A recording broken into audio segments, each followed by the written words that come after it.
Manchester United sack Rúben Amorim after dismal defeat to West Ham, a season in ruins. In a decision that has shocked few but resonated deeply across the footballing world, Manchester United have officially sacked manager Rúben Amorim following a crushing 2-0 defeat to West Ham United at Old Trafford.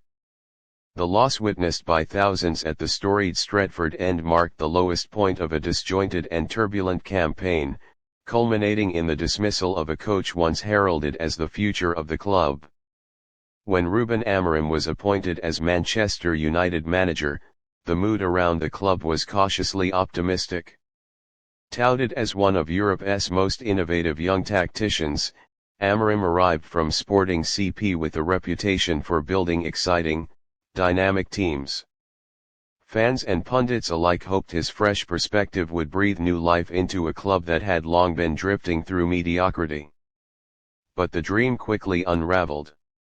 Despite flashes of promise in pre-season and an initial string of positive results, it became clear that Amorim's system was struggling to adapt to the intensity and physicality of the Premier League. United's performances lacked identity, cohesion, and most damningly fight.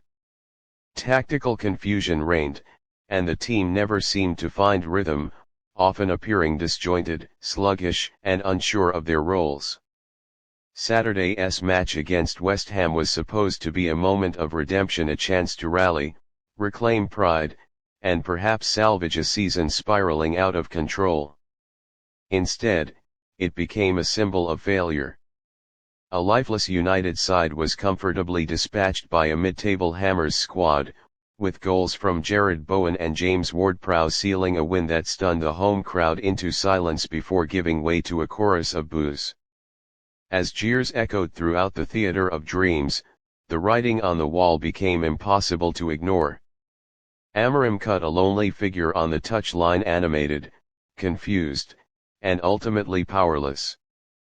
The full-time whistle was less a conclusion and more a condemnation.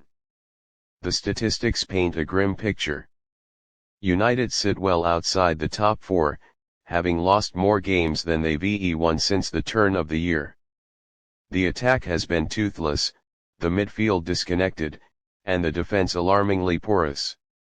Big-name signings have underperformed, and academy prospects have struggled to find consistency amid the chaos. Perhaps most alarming has been the growing disconnect between the team and its supporters.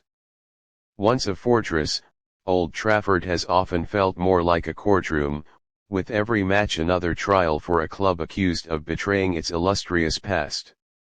Supporters, long suffering since the retirement of Sir Alex Ferguson, have grown increasingly vocal in their dissatisfaction. Banners reading "We want our club back" and "Enough is enough" have become common sights in the stands. Social media has been ablaze with criticism, and prominent ex-players have not held back in their assessments. In many ways, Amorim became the scapegoat for deeper systemic failures, an inexperienced manager thrown into a chaotic environment still plagued by poor recruitment, internal politics, and a lack of long-term vision. But in the end, results speak loudest, and his inability to turn the tide left the board with little choice. The search for a new manager is already underway, with names like Zinedine Zidane, Graham Potter, Roberto De Zerbi, and even a potential return for Ole Gunnar Solskjaer being floated by insiders and fans alike. Whoever takes the reins will inherit a fractured squad, a skeptical fan base, and the towering expectations that come with managing one of the world's most famous clubs. There is no denying that United's post-Ferguson era has been marked by instability, short-termism, and repeated missteps in the transfer market and the dugout. Each new appointment has been billed as the one to bring back the glory days, only for optimism to give way to disappointment time and again. The sacking of Rúben Amorim may prove to be a pivotal moment, but only if it is followed by meaningful change. United's hierarchy must now ask hard questions. What kind of team are we trying to build? Who fits that vision? And are we finally ready to commit to a long-term project, even if it means short-term pain? Until those answers are clear, the fear remains that this is not the end of the nightmare, but merely another chapter in a story that has grown far too familiar. For now, fans wait and hope that this time, at last, Manchester United will get it right. Stay tuned for live updates on the managerial search, insider reports, and reactions from players and fans as the story develops.